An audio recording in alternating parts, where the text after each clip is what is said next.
Today, I want to discuss this concept of being happy for you, but also being a little jealous at the same time. Hello, beautiful souls, and welcome to a new episode of the Mini Mirror Show. On this podcast, we talk about emotions, life philosophy, spirituality, and so much more.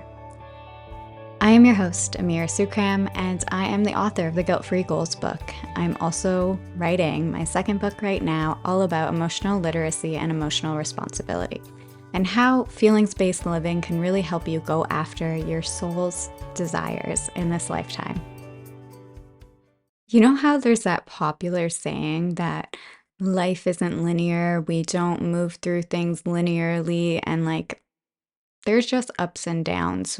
We might be progressing, but it's more like, I'm going to try and put an image here. It's more like a graph going up and down, slowly upwards, instead of just like exponential growth, because we need those down times to learn more about ourselves to help ourselves grow. I was just going live and talking about how I don't believe that we should be 100% comfortable with ourselves.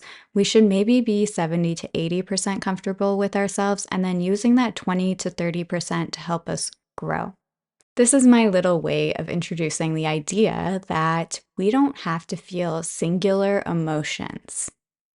We don't have to be just jealous or just happy or just frustrated. And I think if we use the word just, it's almost a little bit of a way of diminishing what is actually going on. So we are multifaceted beings and we have multifaceted emotions. And we can feel a duality of emotions at the same time. So I can feel angry and also happy at the same time. Going through a breakup, you're very depressed, very sad, very angry at that person, but you're also a little bit grateful maybe about that relationship. And if you're sitting there and you're like, no way, I'm just angry, I'm just sad, that's totally okay too, because we need to go through our grieving process in any way that we need to. And sometimes people deserve our anger. Not that we have to behave angrily towards them, but sometimes people act in ways that bring out anger in us, and we shouldn't diminish that emotion. We should be careful and we should be aware of how we're acting towards people. But our emotional worlds and who we are behind closed doors, when we get to be with ourselves and our emotions, we should be our authentic selves. We should be able to feel that anger in a safe space that doesn't impact other people. So we have multifaceted emotions. We're not just going to sit there one day and be like, I'm happy, and then I'm going to be happy all day long. No, you might have feelings of gratitude come in. You might have feelings of joy. You might have feelings of passion. You might have feelings of frustration for a moment. Like somebody's coming along and disrupting my peace. Oh, I'm frustrated. We don't feel things in singular ways. We're not going to find a singular emotion that we're going to sit in for the rest of our lives. So one of the big things that people what they want out of getting in touch with their emotions is to be happy. And unfortunately, I hate to say this, you're never always going to be happy.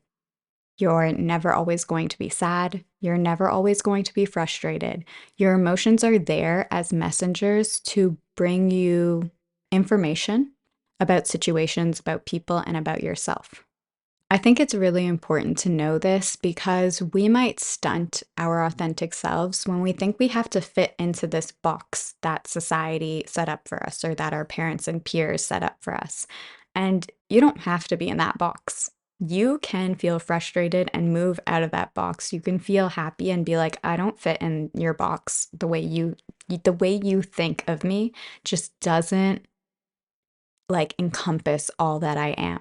And you deserve to break out of the molding of who you thought you had to be and just be yourself. This is the idea of how we don't really learn to be ourselves. We don't really learn about ourselves. We kind of just unlearn all the conditioning that was placed on us so that we can get back to this truly authentic, childlike self that doesn't have the constraints or conditions that society placed on them.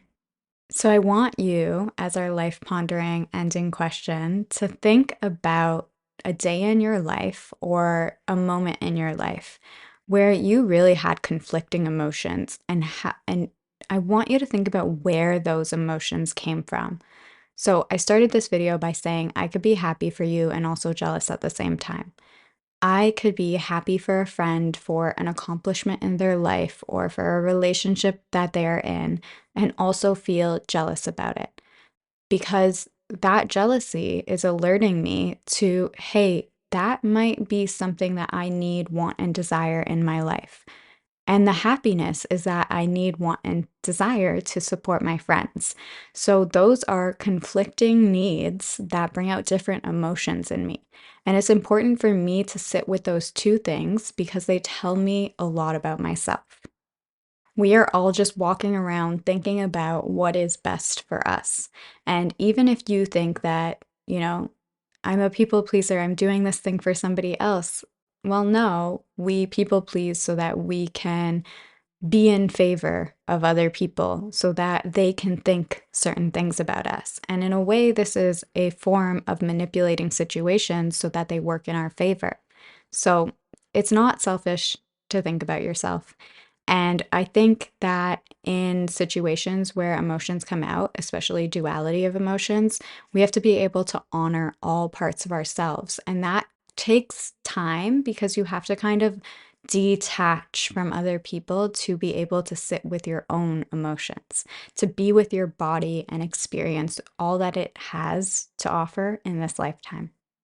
So, what was a day or a moment in your life where you felt opposing emotions, and where did those emotions come from? What did they tell you about what you need, want, and desire? Drop it in the comments if you have it. And also, if you have any questions that you want answered that maybe I don't get into on this podcast, but you want to know, drop them in the comments on one of my TikTok videos so that I can respond, or join a TikTok live and ask your questions. I go live randomly, so just pay attention, I guess. I don't know if you can turn on notifications, but definitely come join me on TikTok. And please like, share, subscribe to this podcast, leave a review if you can. I am so, so grateful that you are here watching me yap or blab on about emotions. These are my heart songs, and I'm really glad to share them with you. Thank you so much for being here. Bye.